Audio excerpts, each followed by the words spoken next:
İnsan istəyirsə aram olsun, əminamanlıqda yaşasın, onun bir yolu var ki, ancaq Allaha söykənsin. Fani olan şeylərə söykənməsin. Ötəri, keçici olan şeylərə söykənməsin.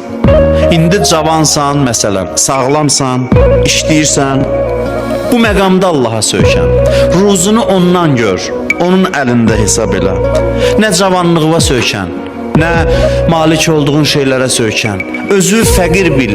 Heç nəyə malik olmayan adam necə Allaha arxalanırsa, əlində ola-ola maddi səbəblər sənin xeyrinə işlədiyi zaman heç birinə söykənmə. Ondan başqa nəyə söykəndinsə hər şey səni tərk eləyəcək. Hər şey səni tərk eləyib gedəcək. Qəbrin əvvəl gecəsində ilk dəfə ki insan bu aləmdən başqa aləmə köçür, o adamlar ki başqa şeylərə söykənmişdilər, onlar əliboş görəcəklər özlərini. İstirab o zaman başlayacaq. Görəcək ki, yoxluqla əhatə olunub. Qəlbi yoxluqlara bağlıymış.